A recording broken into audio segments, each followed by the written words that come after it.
Design Post-COVID Humanity Program, which is based on the 3 key virtues of Taruf, Ta'awun, and Taharrum. And I'm Alina Zaman, and I will be a moderator for today. And to enlighten us for today's session will be Dr. Ahmet Aysan. Professor Ahmet Aysan is currently the professor and PhD program coordinator at Hamad bin Khalifa University. He has served as a consultant for various institutions such as the World Bank, the Central Bank of the Republic of Turkey, and Oxford Analytica, and has taught at various international universities. He was awarded with the Boğaziçi University Foundation Publication Awards, Boğaziçi University Foundation Academic Promotion Awards, and the Ibn Khaldun Prize for the best paper on the North African and Middle Eastern country studies granted by the Middle East Economic Association. And without further ado, I would now like to hand over to Dr. Ahmet Aysan. Thank you. Thank you. Thank you very much for this very kind introduction. I would like to first express my kind regards and thanks to Dr. Evren Tok. I mean, you have been here for many weeks. I also follow the seminars, talks, and especially the idea of thinking about the post-COVID-19 and what can we learn from this crisis and what can we suggest to others is quite important, because this is a big crisis, one way or another. It affects every one of us, all the human beings, not just the developed countries or developing countries, but each and every individual seem to be affected by this. And it is the right time to think about the future with this effect of the COVID-19 crisis.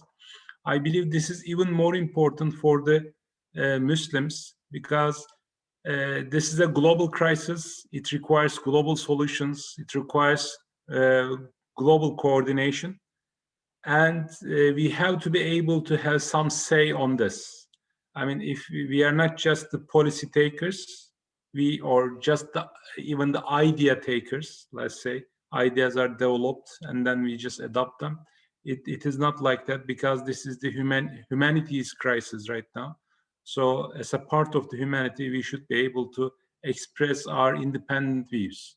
It doesn't mean that we will have alternative views for everything, but at least we have to be in the process. We have to be able to reflect on the mistakes that we have done in the past.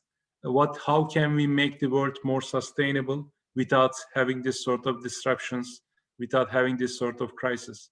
So I would like, and it is great to have that this idea came from our CIS professor, Evren Tok. So I greatly appreciate his efforts, and I greatly appreciate your work being with us today, and also in the other seminars for registering for these efforts. Inshallah, you are all young. Inshallah, future will be shaped with your ideas. The future first is shaped in ideas, then in action. Inshallah, this sort of opportunities, seminars, talks, even more importantly, probably the discussions among yourself would be helpful for designing the post-COVID world, inshallah soon. Today, I actually, it is also a good opportunity for me, because this sort of talks enable us to contemplate more. I mean, we are involved. We are in the process of this COVID-19 for about a year now, almost a year, yes. And I mean, I remember, I mean, I gave many speeches, many talks about COVID-19. At the beginning, it was just, I am sitting at the Economic Advisory Committee of Istanbul Chamber of Commerce, and they were more concerned about initially on the supply chain management. What would happen if the China is blocked, and what's going to happen to the import and export from China mostly, actually, because, you know, China is the factory of the world. And if there are certain supply chain problems, what's going to happen to our part of the world? I was in Turkey at that time. But nobody, at least initially in our discussions, we were not expecting that this will be a worldwide crisis. then we move from the supply chain issues to global pandemic issues right now. And as you observe, I mean, we all live this process all together, and it's quite a tough process. It is not just about production. And it turns out the other way around, by the way. At the beginning, it was more considered to be a supply chain crisis. It will affect the industries and so on. But it turns out to be that most of the industrial production have been affected positively. Mostly services, SMEs, merchants seem to be more affected by the crisis.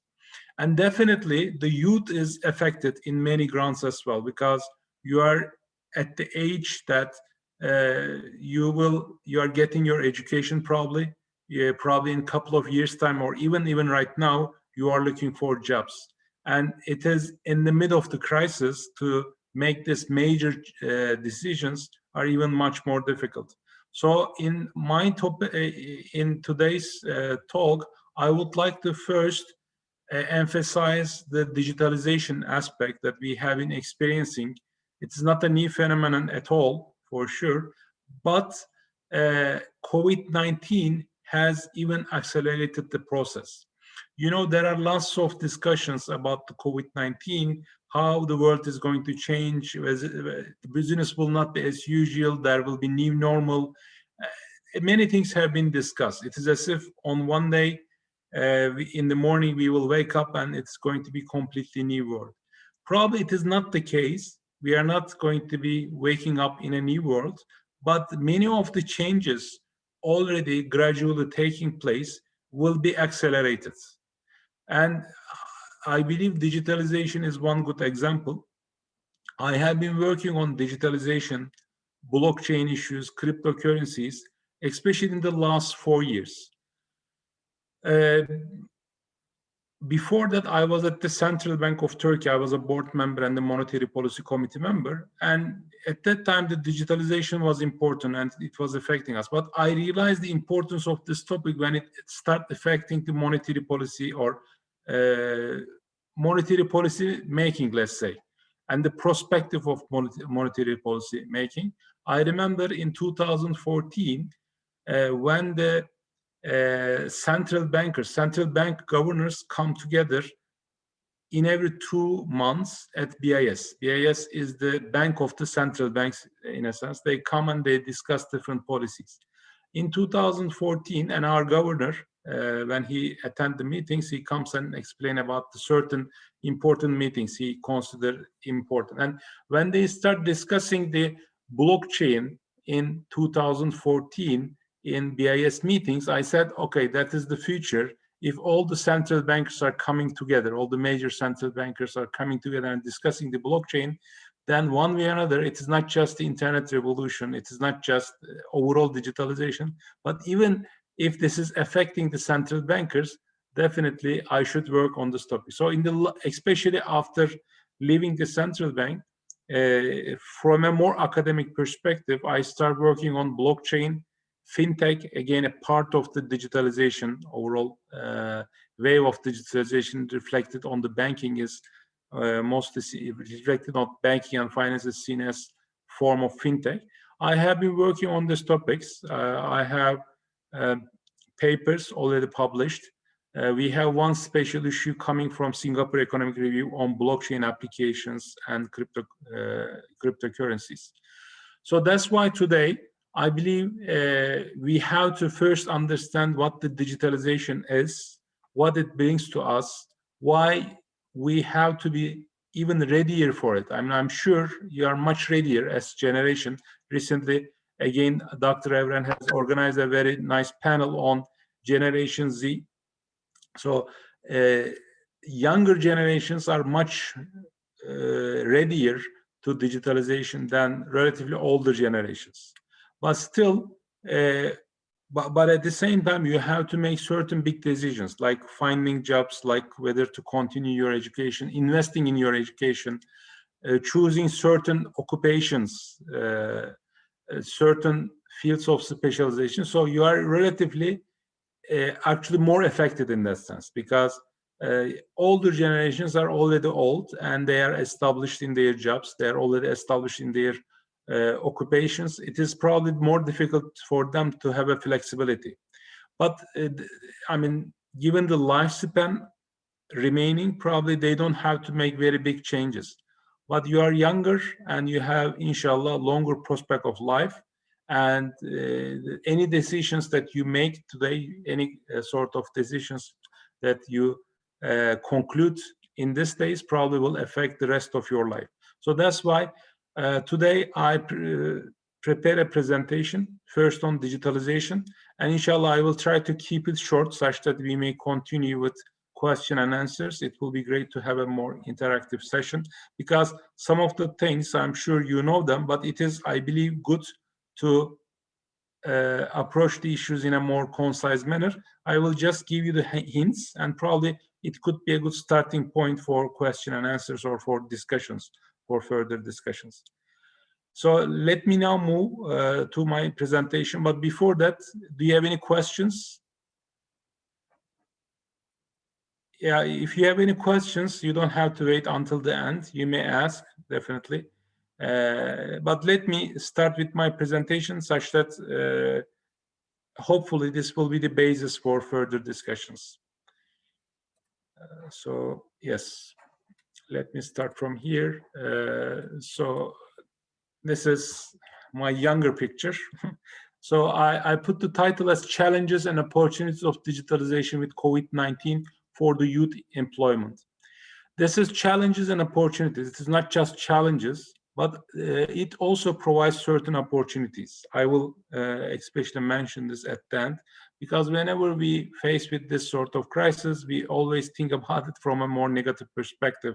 It is as if the previous generations are luckier than us, but actually they may not have been much luckier than us. But in any case, we have to also, especially for the youth, I believe, this COVID-19, post-COVID-19 environment might provide lots of opportunities, not just challenges. So I started with some of the observations already, but my main observation after this COVID-19 has affected two things.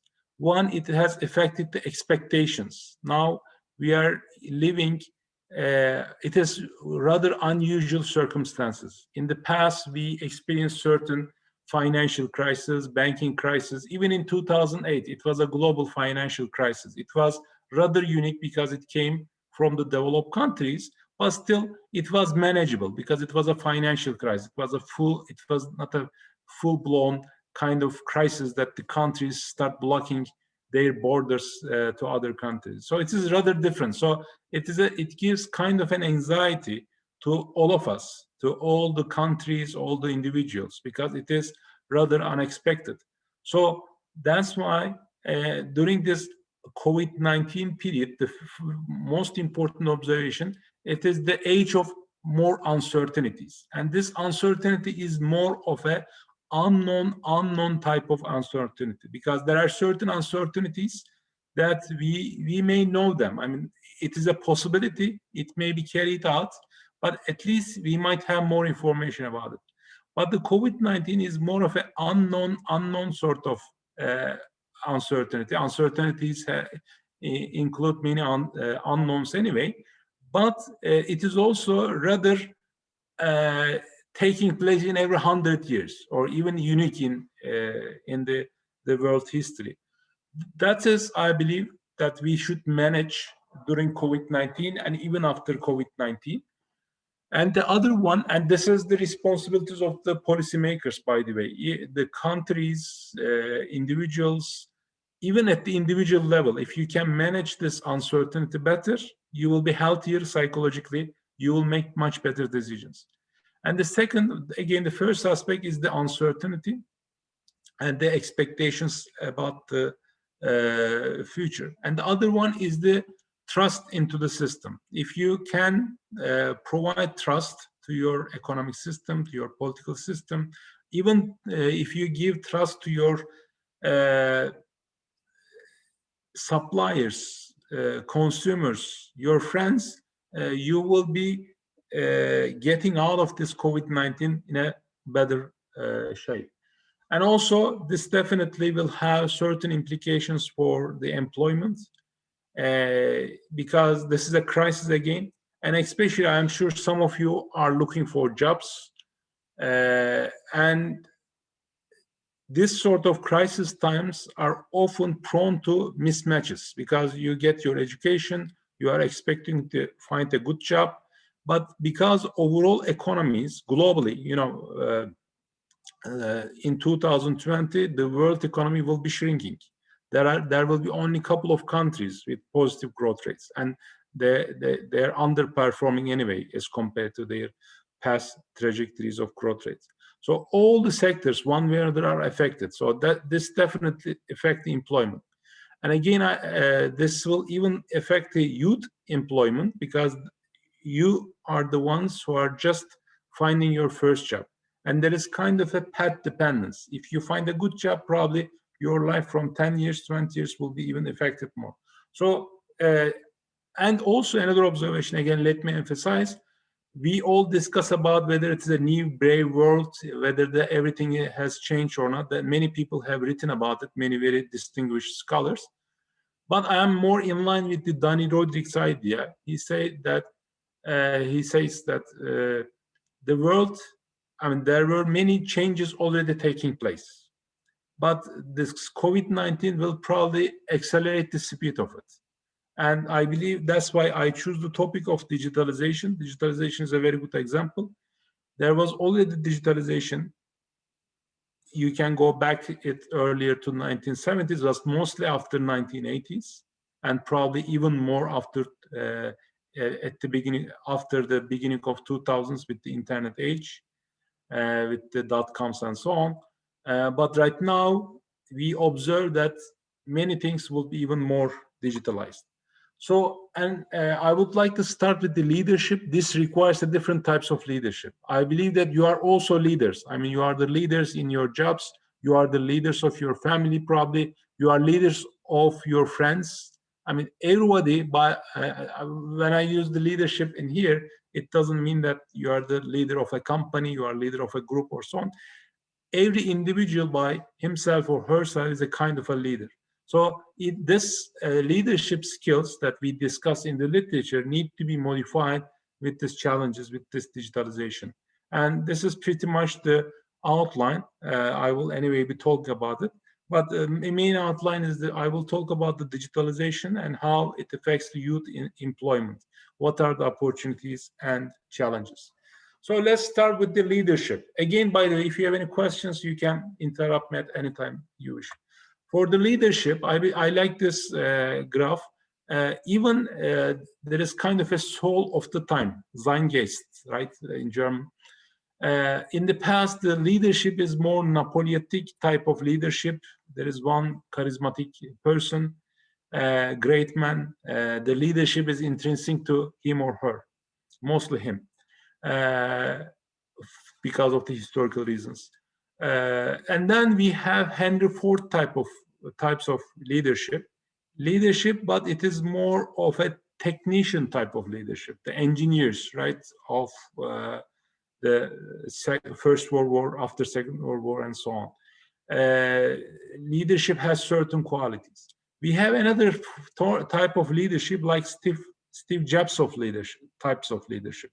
Leadership is being at the frontier, leadership as leader, as innovator. But recently we have the fourth industrial revolution. And even if I ask you, for example, I'm sure you guys are following Elon Musk, right? And just in the last month, he was always quite an influencer. He's a more of a transformational type of a leadership. He's displaying more of a transformational type of leadership. What was the interesting case about Elon Musk in the last 1 or 2 months? Let me ask you. Anyone, any idea? You can write it in the chat box or you can speak. It's up to you. Let me go on, and you might ready for other questions. You might get ready for other questions. Elon Musk was supportive of, for example, just in the 1 or 2 months time. I mean, I'm not a very fan of, I'm not at that age, or I'm about his age probably, but I'm sure that younger generations are following him even more. But even myself, I mean, I consider him quite an interesting guy. He put one, there was an argument against WhatsApp, and he said, let's use Signal. Signal is secure and it is not used for commercial reasons. So he was against kind of Instagram, Twitter, Zuckerberg, right? There are certain competition. He's against Bill Gates, for example. And then later on, he supported the Reddit people. You know, there's a group of people who organize in Reddit, and they increase the shares of GameStop. That was a big event. Even Janet Yellen, the new Treasury Secretary of United States, spoke about it, and they are not very happy, especially established financial leaders in the US. They are not happy because group of younger generation of people organized in Reddit, and they, for some reason they like GameStop because it is the company of their childhood. And also they learned that some of the hedge funds are taking positions against this company, and they form a group, and they show that not always the big fish, it's the small fish, but when the small fish comes together, the small fish can resist against and even make the big fishes bankrupt. And some of the hedge funds actually make big losses, and one of them has even bankrupted because of the positions taken against them through Reddit for the GameStop stocks. That's a big thing, and Elon Musk was part of it. And then later on, in his Twitter account, he wrote Bitcoin. He is quite fan of Bitcoin. He is quite fan of this sort of digital currencies. And he even he asked some questions about whether he can move his balance accounting to Bitcoin for his Tesla company. And this is, I mean, the point here is the first, the type of leaders are changing. Elon Musk is probably much more influential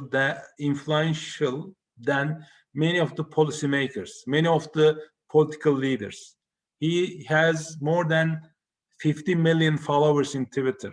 And, you know, and this type of leadership is coming out. If you can form a community, then you will have more power. And this is all enabled through digitalization. This was not possible in the past. You cannot organize millions of people at the same time to buy a financial asset at around the same time. Same thing happened for silver, right? All of a sudden, when the Reddit people decided to buy silver, the silver prices has skyrocketed.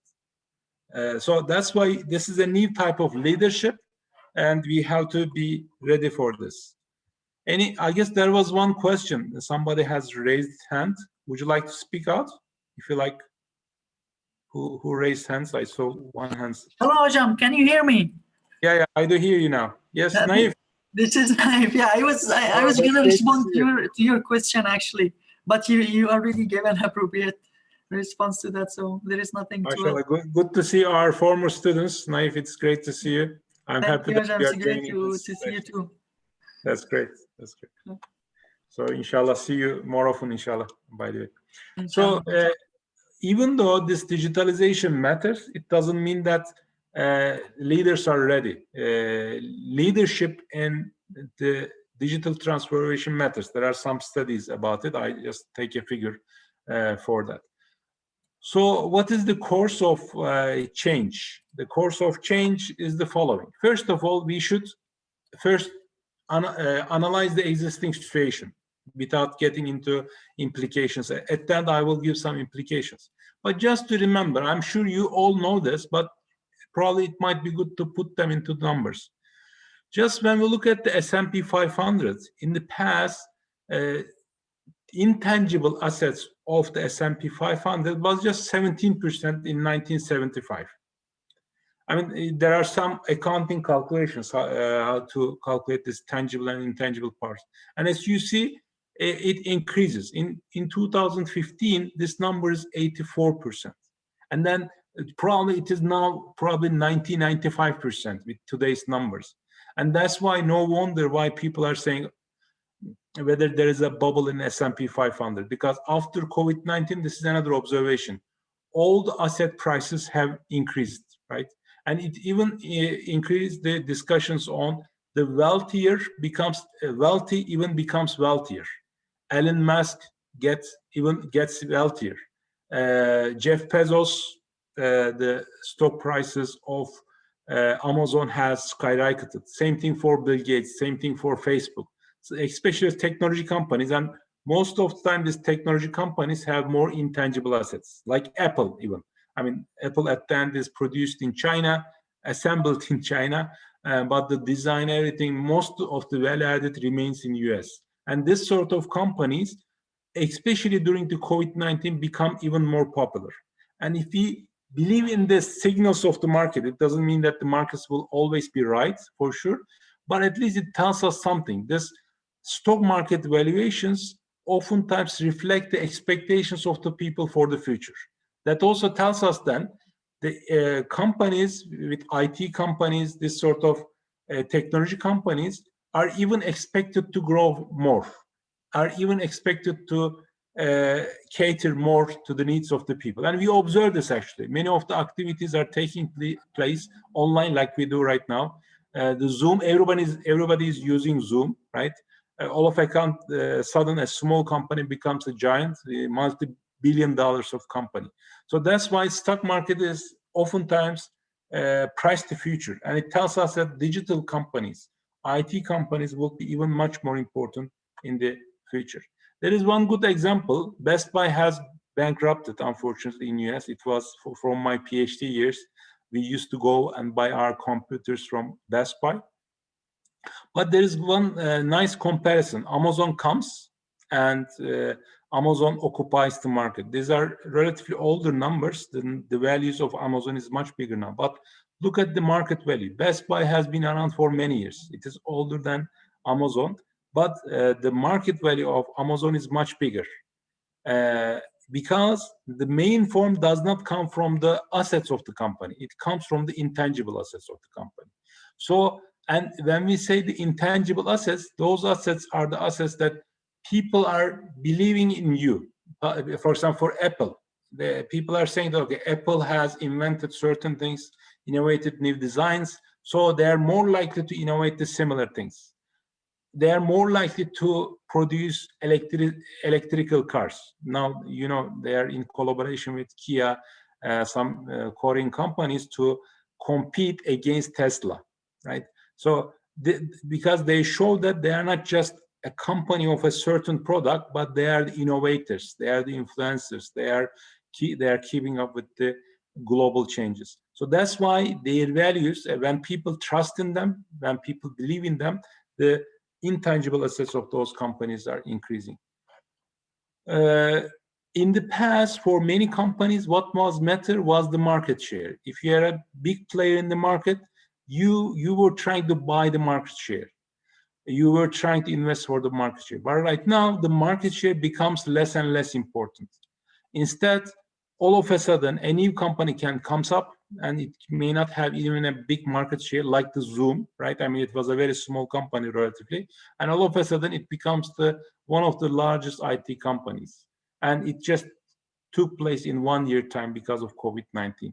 So instead of market share, you can have a small company, but you can be an innovative, more agile, more flexible company. This sort of properties seem to be getting more importance. We also see that the change in the technology brings change in business sphere. For example, the places are getting dispersed. Now we can work from anywhere from the world through Zoom, through more digital channels. Organizations are becoming more flat, more diverse. Leadership styles becomes more of an influencer type of leader. For example, just think about Elon Musk again. Elon Musk is not the CEO of the company. It used to be at some point, but he is quite influential, not just for his company, but how people think, how people react to the financial markets, how people react to the certain change.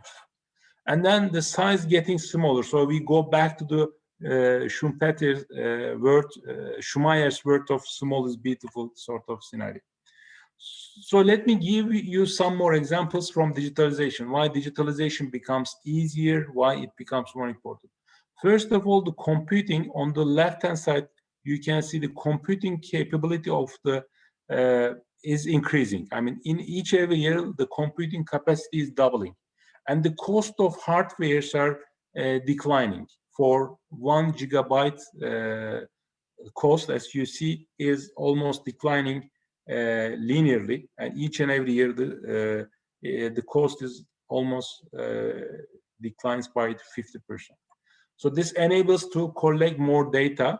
We have more access right now to internet. So the more access we have to internet, the more data we have. And it is the age of data behind the scene. I mean, all those things are actually, my point is to show you that this digitalization is not coming from out of nowhere. Actually, this digitalization is coming from some technological changes, and this computing capacity, the hardware capacities are important. And this means that we are collecting more and more data. And that's why no wonder that many countries are trying to target AI. For example, in Qatar, artificial intelligence is one of the national priorities. There's a strategy, AI strategy is a strategy written for the country, because it is apparent that many of the technologies are based on AI, and the basis of the AI is more data. If you have more data, big data, then you do much better optimization. Instead of learning from the theories, you learn from the data. And the data by itself becomes money. It becomes valuable. And look at the case of Facebook, WhatsApp. I mean, they're providing many of their products free to us, but in return, they are getting our data, and then they are selling our data to others.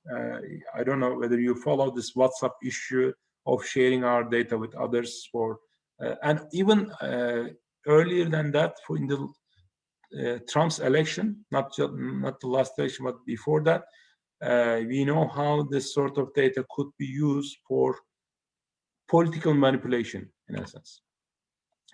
And in a more in our more daily life, online marketing is growing. There is again one comparison. For example, I remember Walmart was always shown like a very successful company, how it grows. There are many documentaries about it. But Amazon came up, and Amazon is now occupying the market. Many of these very well-known brands like Sears, like Century 21 in US, they all bankrupted.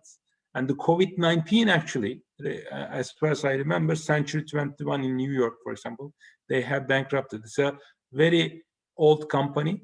It is one of the earlier figures of this sort of chain, and they bankrupted because of COVID-19. But Amazon is growing. So again, we emphasize that, and again, there's another example of how COVID-19 is affecting.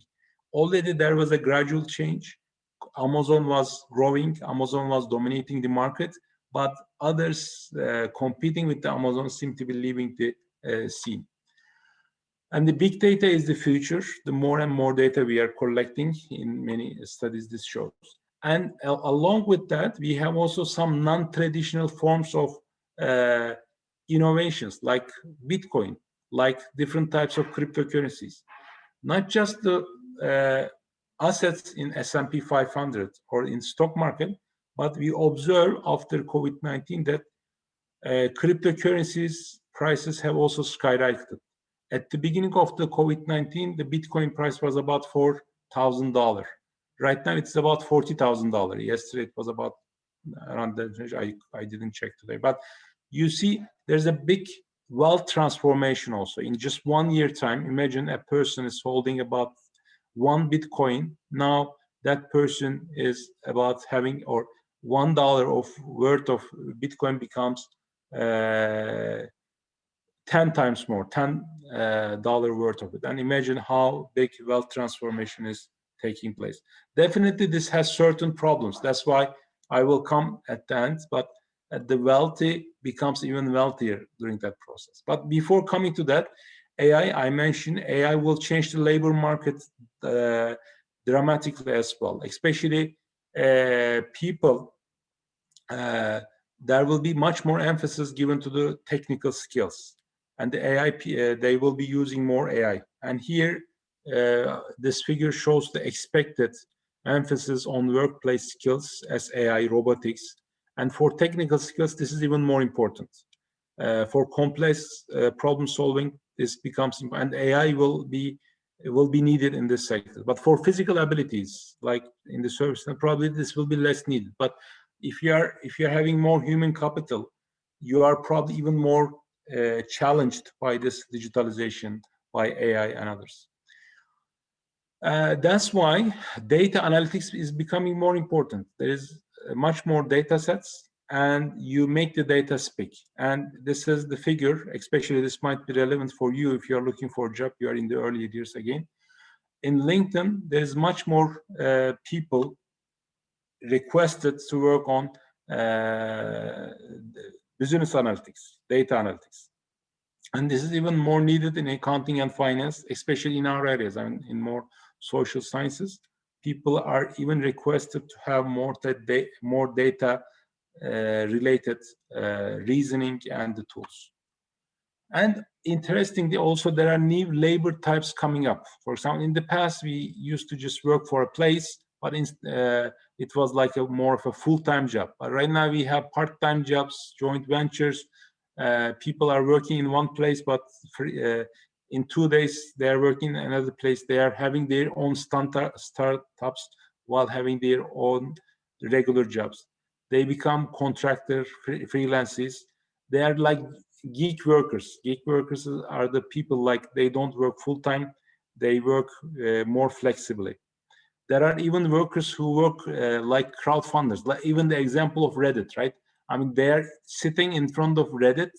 They are following the news discussions, but at the same time, they can make money out of it. It is not just social media, just for fun. You are sitting there. It is even more than that.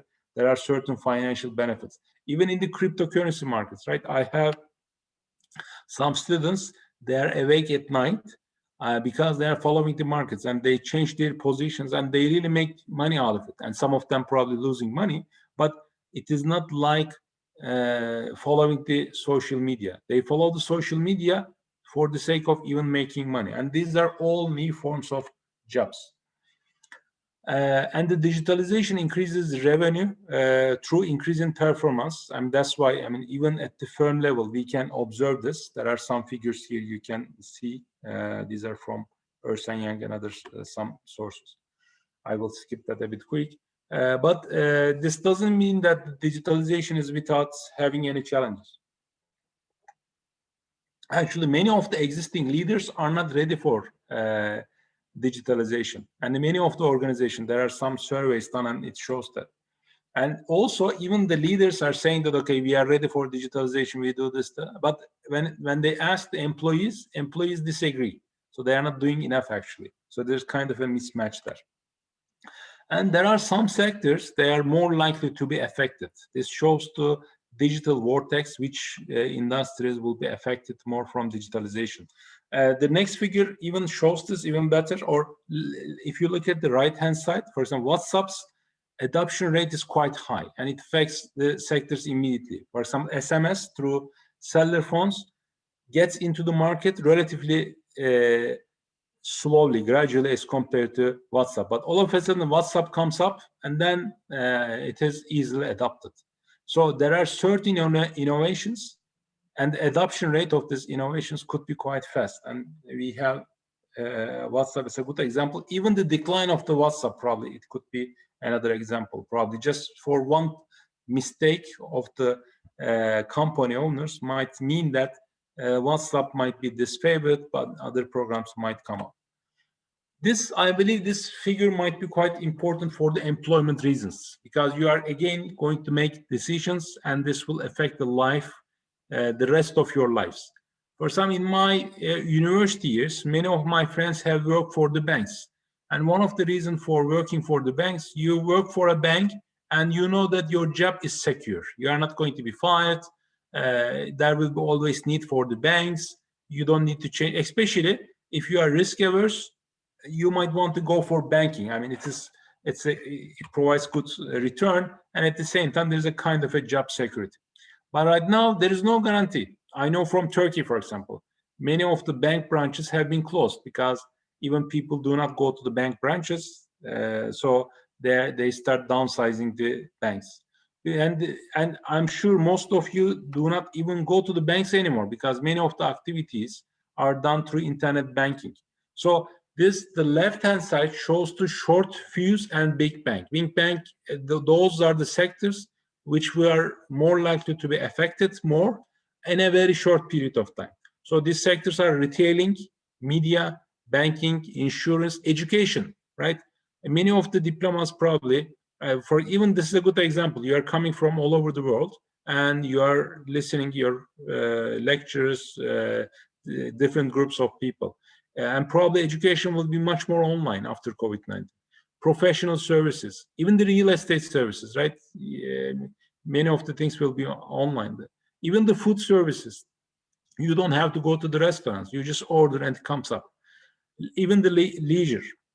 There are also some of the sectors like they are going to be affected bigly, with a big impact, but it will take some time.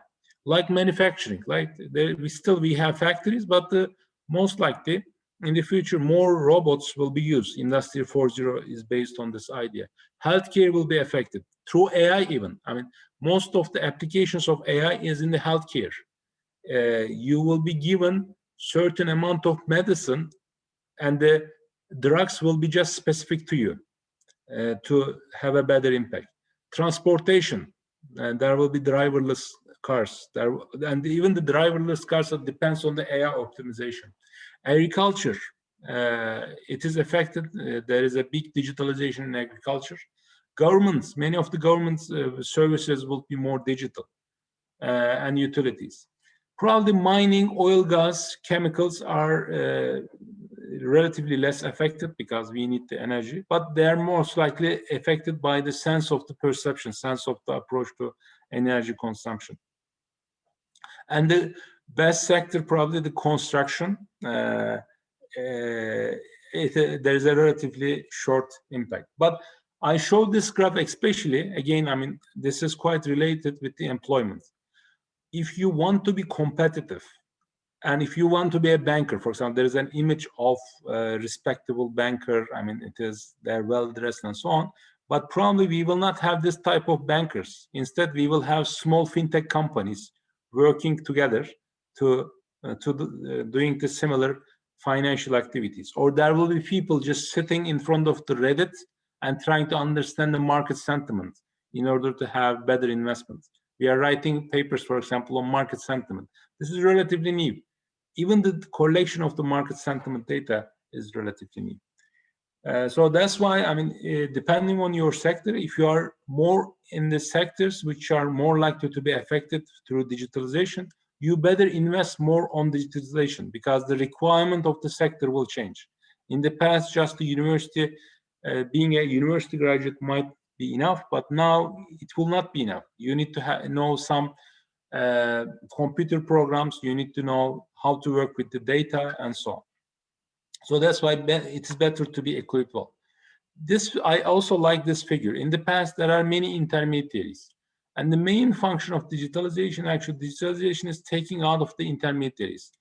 In the past, we have raw materials, wholesaler, manufacturer, distributors, retailer, and customers. There are many in between the actual production and the customers. But right now, especially with 3D printing, I mean, you will just decide on the design.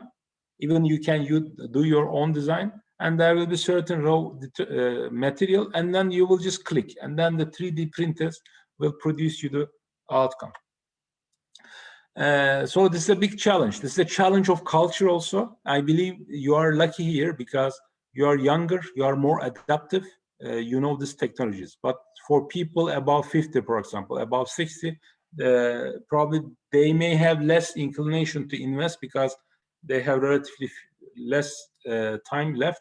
And these are all investment, by the way. I mean, you learn in life by practicing, by actually living it, but at the same time, you also invest in it. You take courses, you take online courses, you even choose your education accordingly. For example, I am the director of PhD program in Islamic Economics and Finance. And we start offering Islamic finance courses. I mean, we change the content, of course, because this is needed. The banking is not anymore the same. So we should adapt the new changes. And this is the demand. So in order to be just to our students, we have to also change with the most recent changes. And we have to be able to observe the most recent developments. And again, the digital culture is important. I mean, we have to be more innovative. We have to be more data-driven. We have to work more collaboratively. We have to have a much more open culture. Digital first sort of mindset we should have. We have to be much more agile and flexible.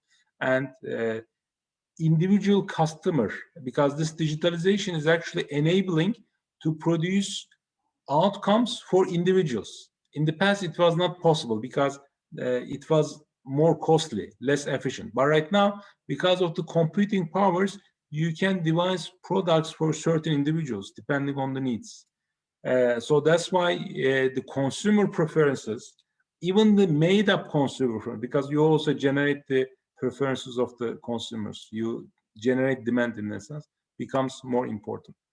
And this is also important for SMEs. I know that I'm a bit lacking behind. This could be quite important for SMEs because, I mean, this is kind of an opportunity for developing countries, because in developing countries, we have lots of SMEs. In Turkey, 99% of the entrepreneurs are SMEs. And if they benefit from digitalization, they will increase their efficiency. And this is relatively untapped market demand there. And I will skip this a bit quick, but my point is that SMEs are likely to benefit, have a lot of things to benefit. By the way, if they don't benefit, by the way, SMEs are at the same time adversely affected, right? We have Amazon, and Amazon is even killing the big chains.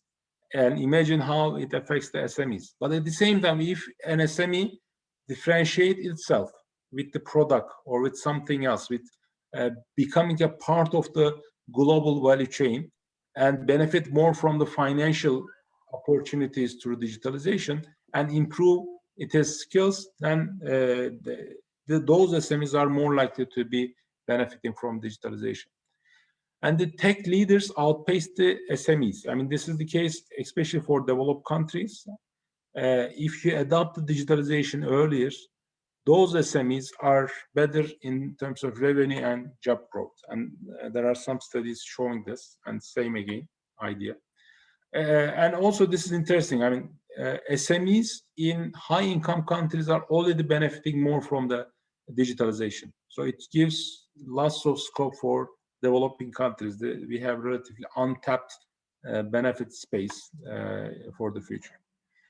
Another aspect I would like to touch is the leadership in the area of digital transformation.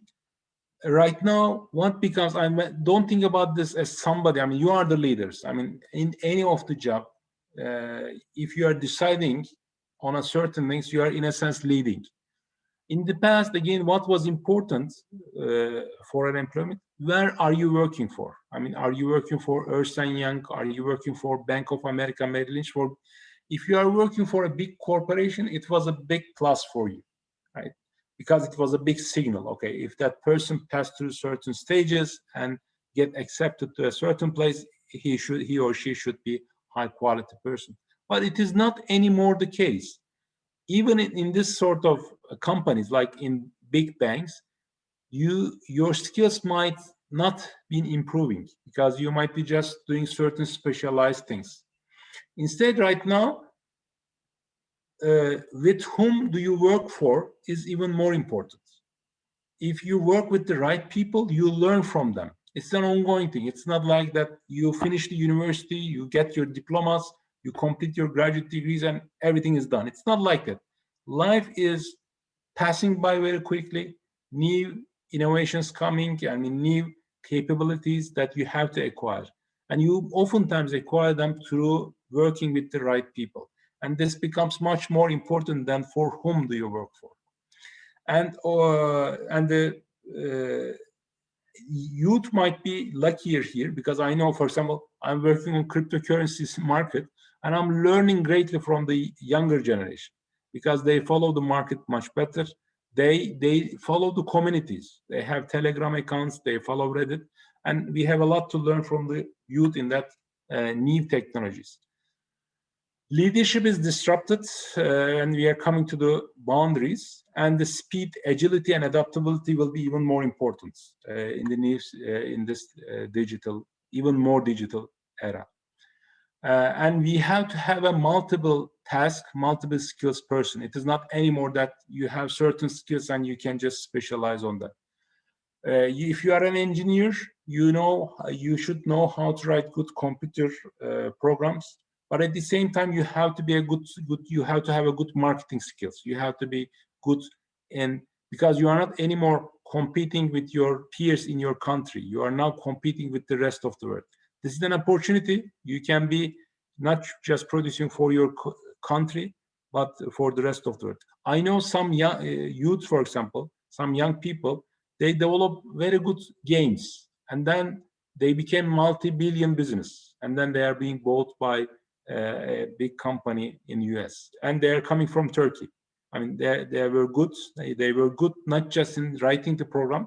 They knew that they knew the market, and at the same time, they had other marketing skills.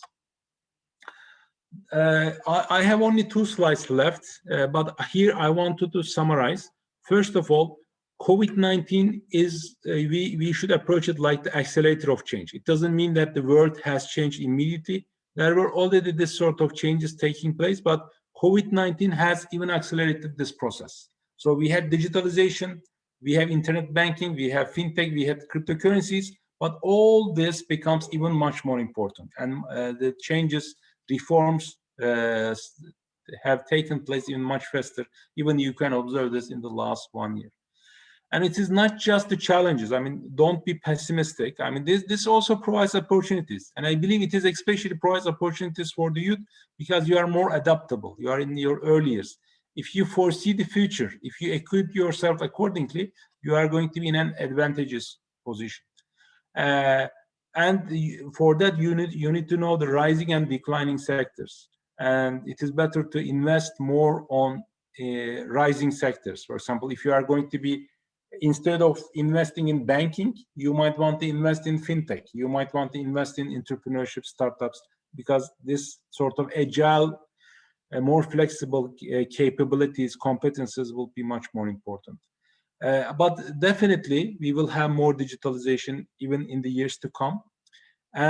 But this also poses certain challenges at the global level and at the country level, even at the individual level. First of all the benefits are not equally shared.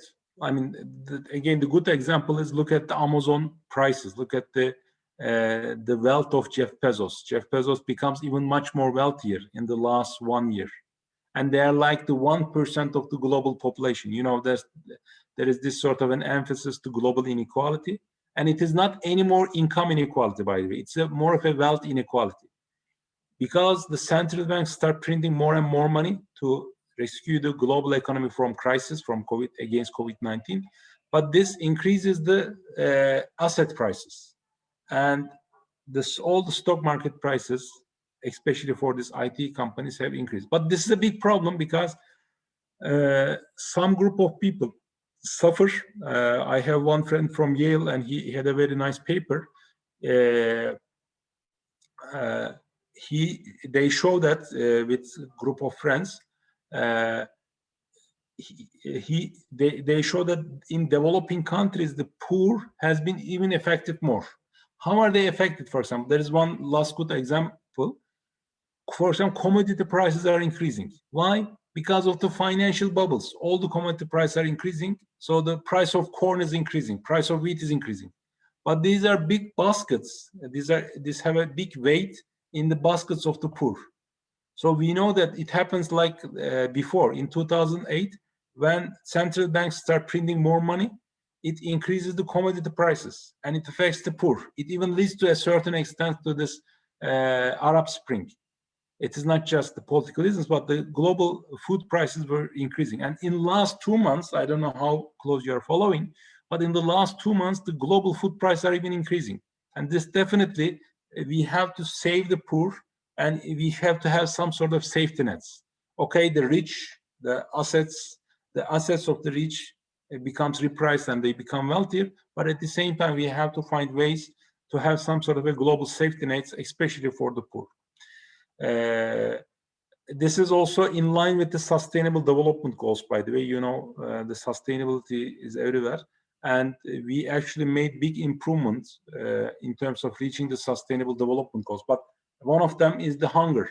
And after COVID-19, most likely, hunger objectives seem to be adversely affected by the crisis. And that's why there are discussions about the base income. If everything is done, and even the Industry 4.0 is kind of a digitalization. Many things are done through the computers.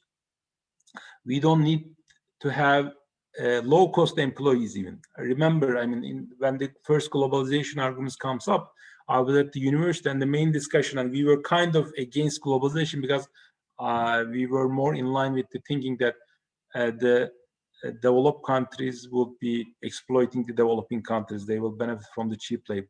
But right now, they don't even need that because they can run the computers as long as the energy is cheaper.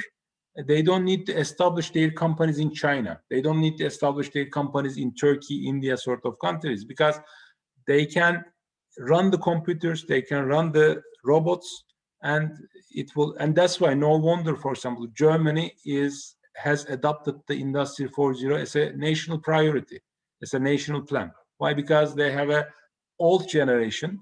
Their average age is quite old. So they don't want to relocate their factories. Instead, they emphasize more of digitalization and Industry 4.0 robotics. But this means that, first of all, at the global scale, some of the countries' people will be unnecessary for the global economy. So there could be more wars. They can fight among each other.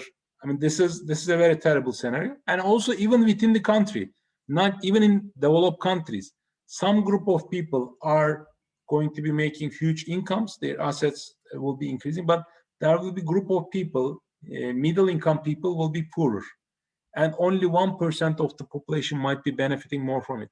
So there are discussions that we should have at least minimum, and this is not good for the economy, by the way, because if the people gets poorer, they don't spend.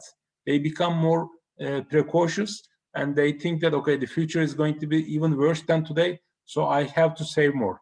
If they save more and more, it is called saving cloud.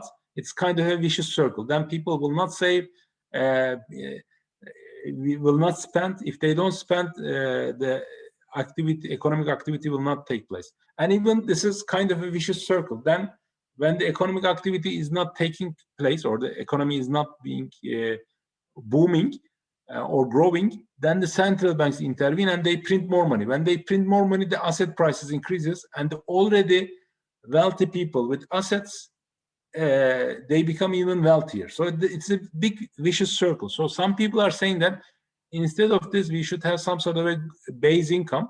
Everybody should be guaranteed to have subsistence level of income such that they will at least be able to spend this amount. But this is quite a radical, not radical, because this comes up after 2008 crisis, and it is gaining more popularity. Even during COVID-19, it becomes even much more contentious issue. In terms of policymakers' choice after COVID-19, from the employment perspective, there is kind of a mismatch. I kind of touched this issue at the beginning, but you, for example, you young people get into the job market. You finish your university, let's say, or you complete your master, and then you are looking for a job. But the issue is that you might be very qualified, you might be very good, but nobody is hiring. There are hiring freezes everywhere because of the global economic conditions, because of the countrywide conditions. You might do all the good things. You might have invested into yourself, but still you might find a relatively lower quality job. If you find a lower quality job, there is kind of a path dependence. Probably even that job will affect your life 10 years, 20 years from now. So for the policymakers, the best thing is not just to give this sort of base income transfers. Instead, also, it is the right time to support the young people to get even more education, because inshallah, this COVID-19 issue will be over in a couple of years' time, and we need to have new skills. And it is better to invest for the skills of the young generation. So we have to equip them with the more digitalization, with more IT power. especially this is quite important between differences in between countries. If you have better policies to equip your youth with better human capital, then those countries will have more advantageous position. But unfortunately, these are not taught much because most of the countries are running budget deficits. They are concerned about the inflation, even though interest rates are low and so on still, but there's a likelihood of high inflation coming. So they don't want to spend too much. But I believe the most important sector to be supported during this COVID-19 is the education, and especially the education of the young people. And the one last slide, sorry, let me finish this and I will get the question, I will stop. At the individual level also, it was for the governments, for the policymakers, but at the individual level, also we have to be patient. We have to deal with uncertainty. I'm sure it is also difficult for most of you because it is an uncertain environment. It's an age of global anxiety for all of us. So expectation management is important, and even the expectations of yourself is quite important. In this age, you have to be at the more individual level. You try to be more agile, more flexible in this environment, and try to invest more on your human capital. Don't try to jump into conclusion. More patience will be better. For example, if you are looking for a job, don't jump into the first job that you find. Probably, if that job has a dead end, it's not a good idea. Resilience is important. Mindfulness is important. So at the individual level, also we have a lot to do. So let me stop here. I am a bit over time, so we may get the questions right now if you like, or discussions, let's say. Sorry, it is about an hour already, but I probably, you see, this is the signal of I am getting older. When I start speaking, I start stopping a bit late. Yes, this is the topics that I would like to share with you. Do you have any questions? Do you have anything to share with me? Yeah, Professor, I have one question. Yes, it will be great if you can introduce yourself. Probably you are already friends, but it will be great. Inshallah, yeah. These are good opportunities also. I attended some of this youth organizations meeting. I believe the most important advantage of this also is to engage with the friends. Inshallah, COVID-19 will be over and you guys will meet again in person in different occasions, inshallah. Inshallah. Yes, Mohammed, please, if you introduce yourself to your friends and to me also, that will be great. Yeah, Professor, my name is Mohammed Zahid, and I am a student of Islam and Global Affairs. So yeah, I listen to all your lectures very carefully, and since I'm a student of Global Affairs, I see the current economic model is not working. It is only in the favor of rich people, making rich richer and making poor more poorer. So is there any alternate way of economic system, and that can be embedded in the policy level from the government? So that we can reduce this global inequality in income, education, and others as well. Yeah. This is a very important question. That's why towards the end I wanted to touch that point.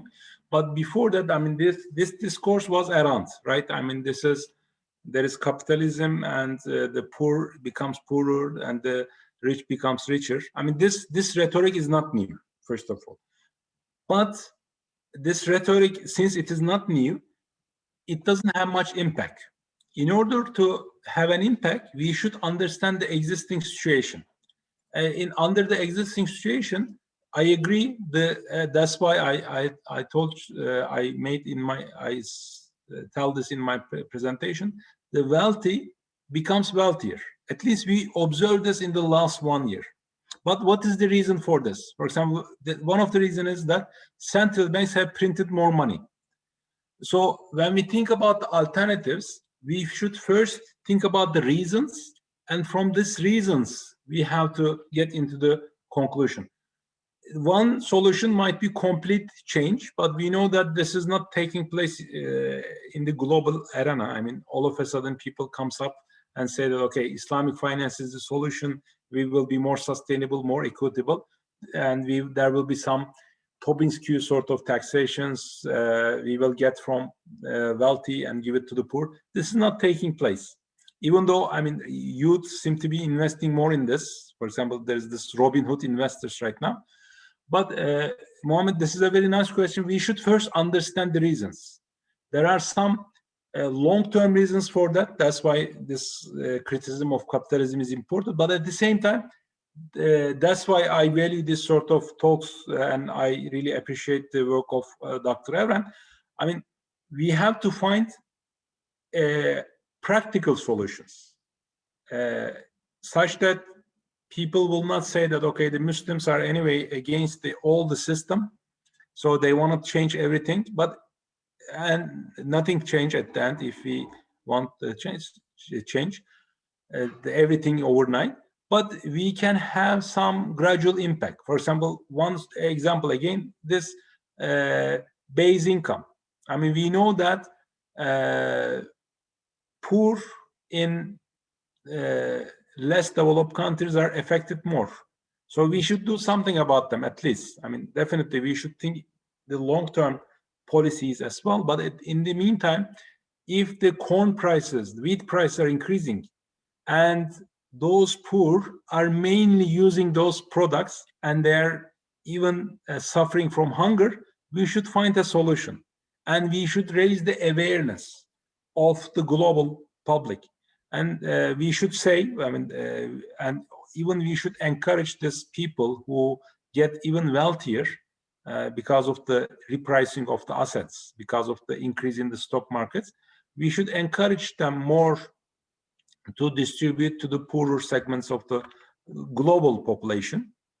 We should encourage the countries, okay, you reach developed countries, you print the money, and this increasing capital inflows to developing countries have led to appreciation of the currencies and repricing of the assets. So you should have the burden. So this sort of solutions, I believe, will be more important. I mean, we should have solutions, definitely. That's why, for example, in Islamic finance program, we are thinking about this as the short-term solutions, medium-term solutions, like long-term solutions. But right now, we have a short-term challenge of COVID-19, and the poor is suffering even more. Even there is an increasing hunger. So for that, for example, what can we do as Muslim youths? What could be the solutions? I believe this sort of talks might be a good start, inshallah. Thank you, Professor. Thank you very much. Thank you. Thank you, Mohammed.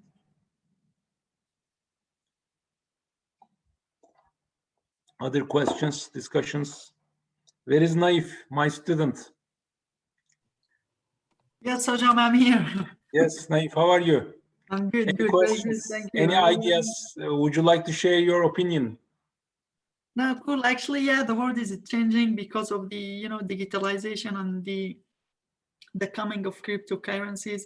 And as you mentioned, now most of the companies, even they are trying to find a way that they can convert some of their balance sheets into cryptocurrencies. And just today, Tesla converted 1.5 billion in Bitcoin, and they started accepting payments in Bitcoin. You see, Naif is following better than me. You see, I am following I'm a student of write you. papers. So apparently the Bitcoin becomes $43,000. Oh, so that might be the reason, Naif. Yeah, it created a huge spike in the currency. This spike is contributed mostly because of Tesla's news. Yeah, you see, this is a very good example. First of all, this is a good example that Naif is following better than me. I couldn't follow the news during the day. I had some other things to do, but the youth is more following this sort of news more. And this is coming from Tesla. This is coming from Elon Musk. And it's a big impetus. I mean, already, by the way, even the Tesla shares are like that. I mean, it is quite intangible assets. People are believing in the company. They are like the believer of the company, not just shareholders of the company. They believe in the common future. And that is also something I believe we should think about this as Muslims. I mean, we should, the leaders are not just the political leaders. Leaders are at the same time the business leaders, the influencers, and the Elon Musk seem to be doing it we should probably have more of this sort of people from the Muslim world, and we should understand the existing situation right now also. I mean, even, I mean, the approach to cryptocurrencies, I mean, we shouldn't just discuss whether, or we should first understand why this youth is trying to adopt more cryptocurrencies, why they are organizing in Reddit, why they are trying to do something against the big hedge funds. So I believe these are all at the same time, not just economic questions, but the sociological questions, anthropological questions. These are all exciting me. I mean, just for the sake of even learning it. And going back to Mohammed's question, if we don't know this as Muslims, if we don't know what is happening in practice, what is happening in the financial markets, we cannot do, I mean, if I'm an Islamic finance, Islamic economy person, I have lots of articles on this, but I always follow the conventional market and try to understand it, because it is not in the vacuum. We cannot be a good Islamic finance expert just by studying Islamic finance. We should also know what's happening in the conventional side, because I also believe that Islamic finance is not just for Muslims. I mean, we should be able to provide solutions for the humanity. This goes back to the Mohammed's point. I agree. I mean, but that's why we have to even be working even harder to know the conventional side, and as well as trying to come up with the policy recommendations, solutions from a more Islamic perspective, from the worldview that we are carrying, inshallah. Yes, Hojam, I also want to add a comment if you allow me. Yeah, please. So I think after this issue of the, you know, the battle between Main Street and Wall Street, which was treasured by Wall Street bets, as you mentioned, in Reddit form, they, as you mentioned, they gathered to create the biggest hedge fund in the world. And I believe the world is not going to be the same after this event, because it raised awareness among the people and everybody, and it also added more participants into the market. So those people and corporations who were like almost controlling, and they have the bigger hand in the market to say, and those short sellers, they will rethink when they take a step forward now, because there is a counterpart. And I believe that's gonna create also, it will add to the market efficiency if they allow them, and if it continues, because there will be, you know, balance in the market, and it will increase the efficiency in the market. Yeah, that was the argument of digitalization also, because the argument is that there are market players like this hedge funds, and they are generating efficiency. But right now, everybody can make informed decisions. They can follow Reddit, they can follow certain influencers like Elon Musk and so on. And this could be easily done. Overnight with your cell phone, you can buy and sell cryptocurrencies, buy and sell shares and so on. Definitely, I mean, this digitalization is increasing the market efficiency. But definitely it also has certain implications. It doesn't mean that the market will always work fine. But at least we know that the regulators are also following the establishment in the financial sector. They are trying to adapt. And but for sure, the youth seem to be in an advantage in this game. Yeah. Okay, thank you, Professor. And I study at the College of Islamic Studies, Islam and Global Affairs. So, and yeah, once again, a very good presentation. So my question, Muhtar, so we couldn't meet unfortunately because of this COVID-19, but I look forward to meeting in person also. Inshallah. yes, I'm also looking forward to that, Professor. So my question is the COVID. I mean, to imagine a post-COVID world, we will think of a world of accelerated digitization. And one thing that we've noticed with COVID-19 is that there's been a deepening of digital divide between developed countries and less developed countries. So my question in essence is this: for those who unfortunately are not in these developed countries, is there any hope for them in a post-COVID world? Like, how can they actually fit into a post-COVID world, given that they do not have access to this, maybe even basic technology? Yeah, very good question. Very good question. There is a digital divide for sure, but this divide is more on the production of this digital technologies and the production of the new products. For example, unfortunately, we do not produce WhatsApp, Facebook, Twitter, even Amazon sort of companies.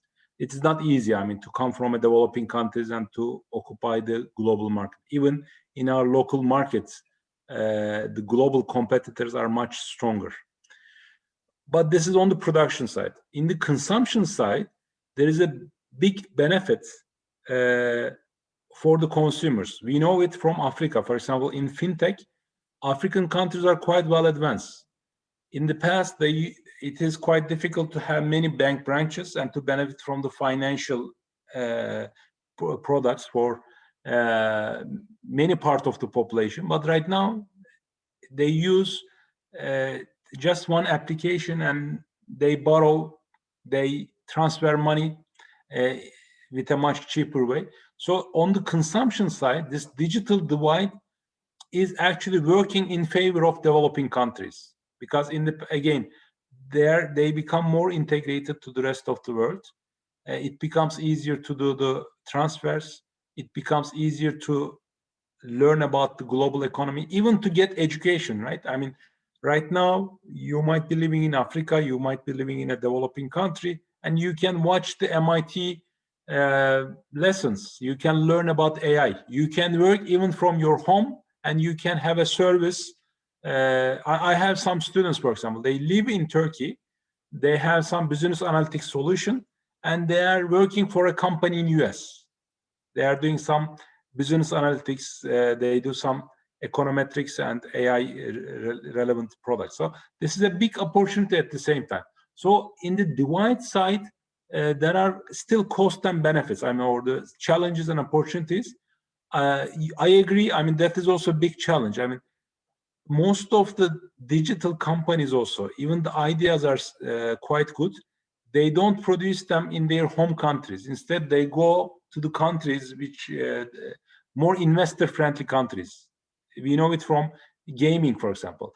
You can have a very good gaming ideas. You can have even companies, but after you prove yourself a bit, then one company buys you out from US. Fintech companies, same. I mean, you can have a good idea, but it is quite difficult for developing countries, for Qatar, for example, for Turkey, for Malaysia, for many countries to have a global name.